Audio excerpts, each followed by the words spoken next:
चलिए फ्रेंड, आज से फिजिक्स का एक नया टॉपिक स्टार्ट करते हैं। मोशन के बारे में जान लेते हैं। ये मोशन इम्पोर्टेंट चैप्टर है। देखो, ये एग्ज़ाम के गवर्नमेंट हो या स्टेट का एग्ज़ाम हो, बेसिस में ये मोशन से क्वेश्चन आता है। तो देखते हैं, जैसे व्हाट इज़ मोशन। मोशन क्या होता है? मोशन होता है, इसमें मोशन क्या है? मोशन है moving of a body is called motion. मतलब कोई भी ऑब्जेक्ट, कोई भी बॉडी, जैसे एक बॉल है, ये चल रहा है, ठीक है, यहाँ से ये पोजीशन चेंज हो रहा है, ठीक है। जब पोजीशन चेंज हो रहा है, चल रहा है, तो उसको हम मोशन बोलते हैं, ठीक है। इसके बाद देखिए स्केलर क्वांटिटी। स्केलर क्वांटिटी क्या होता है? देखिए, फिजिकल क्वांटिटीज तो which have the magnitude only and the no directions are called scalar quantity.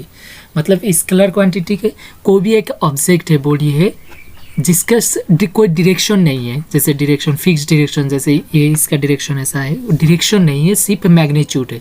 Magnitude हो तो वैल्यू, मतलब मान उसका, तो मैग्नीट्यूड है लेकिन कोई डायरेक्शन नहीं है, उसको बोलते हैं स्केलर क्वांटिटीज, ठीक है।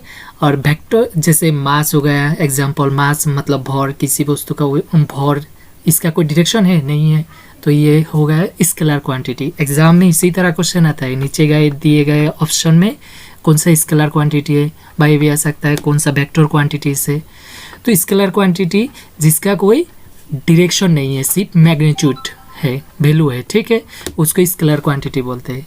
तो इस जैसे मास हो गया, स्पीड हो गया, वॉल्यूम, वॉल्यूम तो आयतो जिसको हम बोलते हैं, आयतो हो गया, वर्क, टाइम हमका वैल्यू है, कोई डायरेक्शन है, डायरेक्शन नहीं है, तो उसका मैग्नीट्यूड है लेकिन कोई डायरेक्शन नहीं है। सेम पावर का मैग्नीट्यूड है, डायरेक्शन नहीं है, एनर्जी का डायरेक्शन नहीं है। तो ये सब स्केलर क्वांटिटी हो गया, ठीक है।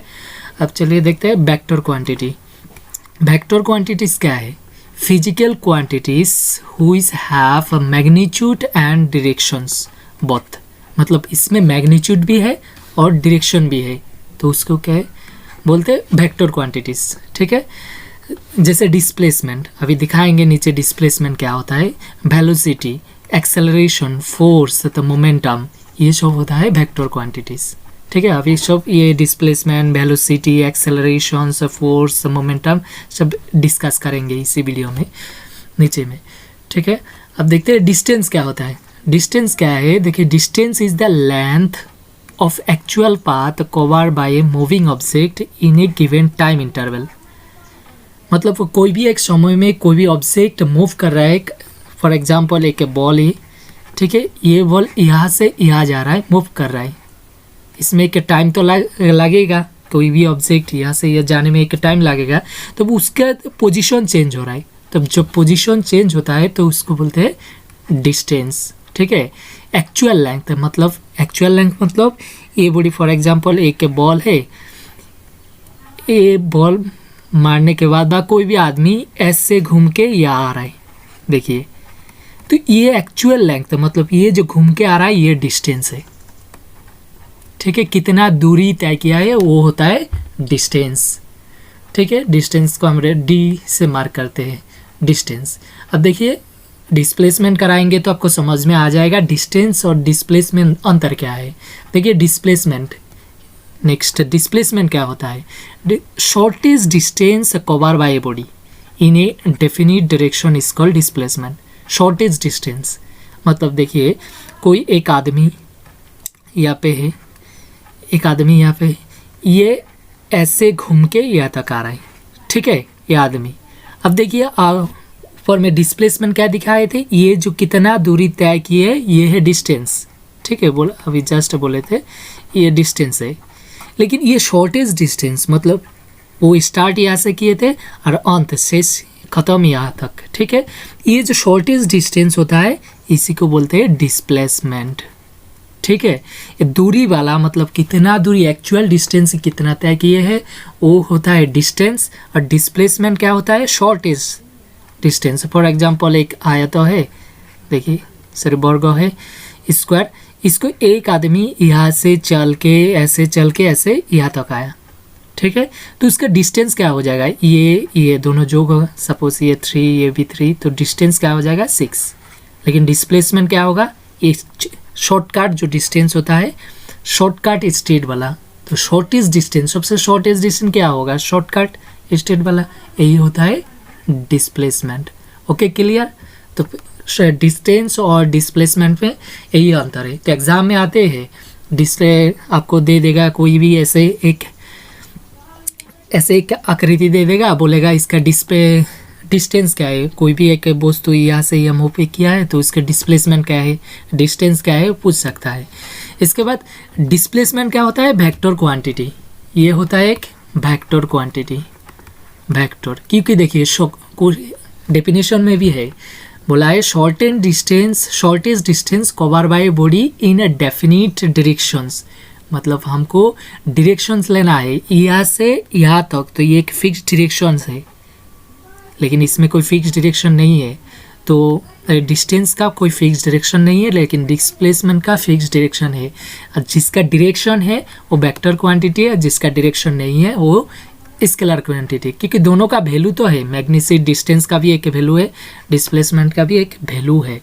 तो दोनों मैग्नीट्यूड है दोनों का, लेकिन इसका कोई डिस्टेंस का कोई डायरेक्शन नहीं है, लेकिन डिस्प्लेसमेंट का डायरेक्शन है। ठीक है, ये दोनों का अंतर समझ। चल आप देखते हैं स्पीड। स्पीड क्या होता है, distance travelled by the moving object in unit time interval is called speed.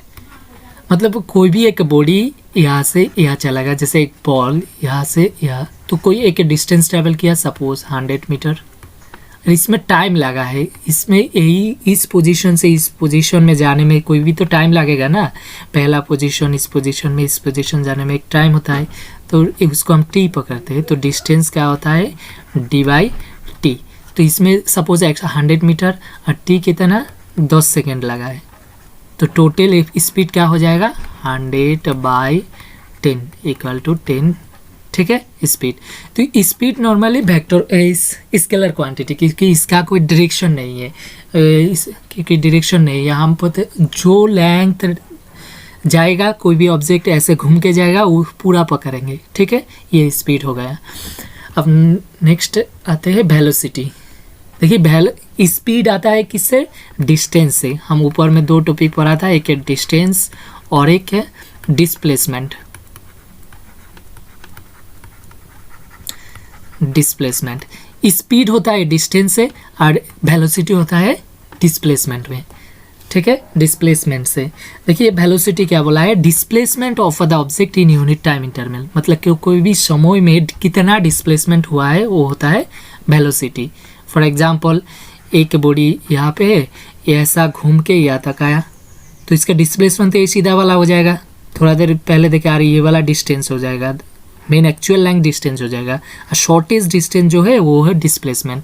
तो वेलोसिटी का फॉर्मूला क्या है, डिस्प्लेसमेंट बाय टाइम। टाइम तो वही लगेगा यहाँ से यहाँ आने तक, तो टाइम कितना है, तो ये डिस्प्लेसमेंट है भाई। Suppose actual distance 100 metre try किए थे, लेकिन ये शॉर्टेज वाला डिस्टेंस कितना, सपोज 20 मीटर, तो डिस्प्लेसमेंट क्या हो जाएगा 20 मीटर बाय टाइम कितना 10 सेकेंड, तो हो जाएगा 2। ठीक है, वेलोसिटी। लेकिन एसआई यूनिट देखिए, वेलोसिटी के एसआई यूनिट क्या है, मीटर पर सेकेंड, ये याद रख लीजिए। देखिए डिस्प्लेसमेंट कैसे होता है, मीटर से, और टाइम कितना, नॉर्मली एसआई यूनिट टाइम में क्या एसआई यूनिट होता है सेकेंड, तो वेलोसिटी के एसआई यूनिट मीटर पर सेकेंड। ये बहुत इंपॉर्टेंट है, नॉर्मल क्वेश्चन आता है SI unit of velocity, velocity का मीटर पर सेकेंड। ठीक है, अब नेक्स्ट देखते हैं एक्सेलरेशन। देखिए एक्सेलरेशन क्या होता है, एक्सेलरेशन होता है rate of change of velocity of the object. मतलब कोई भी ऑब्जेक्ट का वेलोसिटी चेंज कितना हुआ है, कि इतना समय में वेलोसिटी चेंज कितना हुआ है, वो होता है एक्सेलरेशन, त्वरण जो बोलते हैं, नॉर्मली त्वरण बोलते हैं, एक्सेलरेशन होता है। तो देखिए एक्सेलरेशन का फॉर्मूला क्या है, change in velocity by time. For example देखिए ये एक बॉल है, ये इनिशियल मतलब पहले उसका वेलोसिटी था u। ठीक है, इसके बाद ये बॉडी यहाँ से यहाँ तक आया, लेकिन उसका वेलोसिटी चेंज हो गया, वेलोसिटी u से v हो गया। फॉर एग्जांपल पहले 10 था, इसके बाद तो 20 हो गया, तो जाने में तो कोई समय लगेगा, सपोज हम 5 सेकेंड पकड़ लेते समय, तो इसका चेंज कितना हुआ, देखिए पहले से स्पीड कैसे चेंज हुआ, पहले 10 था, इसके बाद कितना हुआ 20, तो कितना चेंज हुआ, 20 माइनस 10 इक्वल टू कितना, 10। तो ये चेंज हुआ, मतलब पहले 10 स्पीड था वेलोसिटी, इसके बाद कितना वेलोसिटी हो गया, 20 हो गया। तो ये जो 10 वेलोसिटी चेंज हुआ, तो बोला है acceleration rate of change of velocity, मतलब हम कैसे निकाले थे, ये 20 माइनस 10 किए थे, तो सेम v माइनस कितना u बाई टाइम, कितना नीचे फॉर्मूला टाइम है, ठीक है, टाइम कितना समय लगा। तो ये होता है एक्सेलरेशन का फॉर्मूला, ये एग्जाम में आते हैं, ठीक है, a equal to V minus U by T. तो नॉर्मली एग्जाम में आपको ऐसे भी आ जाएगा, जैसे a equal to V minus U by T, ये तो फॉर्मूला हो गया है एक्सेलरेशन का। ये t नीचे है तो इस साइड में आ जाएगा क्या, multiply A T equal to V minus U. अगर हम u को इस साइड में रखेंगे, ठीक है, तो ऐसा भी ऑप्शन है आएगा, ऑप्शन में ऐसा भी आ सकता है, जैसे u को इस साइड में लेके आए u, तो क्या हो जाएगा पॉजिटिव, और v इधर ही रहेगा और 80 इधर जाएगा तो कितना 80। तो एग्ज़ाम में ऑप्शन ये भी हो सकता है, ये भी हो सकता है, ये भी हो सकता है। तो मेन आपको यही मेन फार्मूला है, ए इक्वल टू कितना V minus U by T, ये फार्मूला से आप ये आसानी से निकाल पाएंगे। तो मेन फार्मूला एक्सेलरेशन का याद रख लीजिए। तो SI यूनिट क्या होता है एक्सेलरेशन का, मीटर पर सेकेंड स्क्वायर। चलिए आप देखते हैं नेक्स्ट टॉपिक, न्यूटन्स लॉ। देखिए न्यूटन्स का 3 लॉ होता है, एक है फर्स्ट लॉ, एक है सेकेंड लॉ, एक है थर्ड लॉ। तो तीनों लॉ हमको याद रखना जरूरी है, एग्जाम में न्यूटन्स लॉ से क्वेश्चन आता है साइंस में, ये बहुत ही इंपॉर्टेंट टॉपिक्स है। तो देखिए न्यूटन्स फर्स्ट लॉ क्या बोला है कि every body maintain its initial state of rest और motions with uniform speed on a straight line unless an external force is applied. इसका मतलब क्या है, मतलब कोई भी ऑब्जेक्ट, सपोज एक बॉडी रेस्ट में, आप इधर रेस्ट में मतलब स्थिर खड़ा, ठीक है, खड़ा हुआ है, तो आप जब स्थिर है तो आप स्थिर ही रहेंगे जब आपको कोई धक्का, मतलब बाहर से कोई फोर्स नहीं अप्लाई होगा। जब कोई भी आपको फोर्स नहीं देगा, कोई आपको धक्का नहीं देगा, कोई किसी आपका एक्सटर्नल कोई फोर्स नहीं होगा, तो आप स्थिर ही रहेंगे, ठीक है। और कोई भी मोशन वस्तु, जैसे कोई कार्य के चल रहा है तो चलते ही रहेगा, जो अगर कोई तो एक्सटर्नल फोर्स नहीं अप्लाई होगा, ठीक है। तो ये होता है न्यूटन्स फर्स्ट लॉ। लेकिन आप बोलेंगे अभी एक पास को हम चलते रहेगा, कोई सामने से तो धक्का नहीं दे रहा है, फिर भी अगर मैचिंग अप कर देंगे ये कैसे रुक जाता है भाई। एक बॉल को हम एक पास से मारने के बाद ये बॉल तो थोड़ी देर के बाद रुक जाता है, तो ये कैसे होता है। न्यूटन्स का फर्स्ट लॉ बोला है, तो जो चलता है मोशन का बॉडी है, जो चल रहा है वो चलते ही रहेगा, और जो स्थिर है वो स्थिर रहेगा। देखिए जो स्थिर है वो तो समझ में आ गया, स्थिर ही रहेगा अगर कोई एक्सटर्नल फोर्स नहीं अप्लाई हुआ तो। लेकिन जो मोशन है, देखिए एक कोई भी एक बॉल चल रहा है, इसके नीचे में फ्रिक्शन, मतलब माटी, नीचे में जो भूमि है, माटी है, वो अपोजिट डायरेक्शन में एक एक्शन बॉल फोर्स एक्ट कर रहा है, जिसलिए ये बॉल थोड़ी देर के बाद रुक जाता है, क्योंकि इसके नीचे घर्षण, फ्रिक्शन बोलते हैं, घर्षण हो रहा है। ये घर्षण एक ऑपोजिट डायरेक्शन का बॉल अप्लाई होता है, तो इसीलिए रुक जाता है। अगर ये घर्षण नहीं होता, फ्रिक्शन नहीं होता, तो बॉडी एक बॉल मारने के बाद वो चलता ही रहता, ठीक है। तो ये हो गया न्यूटन फर्स्ट लॉ। तो न्यूटन फर्स्ट लॉ से सिर्फ आपको डेफिनेशन, इंग्लिश आपको डेफिनेशन याद रखने का ज़रूरत नहीं है, आपको सिर्फ समझना जरूरी है। समझ जाएंगे तो आप कोई भी आ जाएगा तो एग्जाम में आसानी से कर पाएंगे। अब देखते हैं, देखिए Newton first law is also called the inertia, law of inertia. इसी फर्स्ट लॉ को, न्यूटन फर्स्ट लॉ को लॉ ऑफ इनर्शिया, एक बहुत इंपॉर्टेंट क्वेश्चन है। न्यूटन का कौन लॉ को, ऐसा क्वेश्चन आता है, न्यूटन का which law of Newton's is also called the law of inertia, मतलब न्यूटन का कौन लॉ को लॉ ऑफ इनर्शिया कहा जाता है। तो आंसर क्या हो जाएगा, न्यूटन फर्स्ट लॉ, ठीक है। और इसको न्यूटन फर्स्ट लॉ और लॉ ऑन इनर्शिया को ऑल्सो लॉ ऑफ गैलीलियो भी कहा जाता है, ठीक है। हो गया Newton first law. For example देखिए एक क्वेश्चन है, व्हेन ए कार और ट्रेन स्टार्ट सडनली, मतलब एक कार है, ये सडनली स्टार्ट कर दिया, ठीक है। The passenger bend backward, why, मतलब हम एक कार बैठा हुआ था, कार स्थिर था, हठात कार स्टार्ट कर दिया, चलना शुरू किया, तो हम पीछे की तरफ झुक जाते, क्यों होता है। और दूसरा होता है, जैसे एक कार चल रहा है हठात कार ब्रेक कर दिया तो हम बस सामने की तरफ झुक जाते हैं।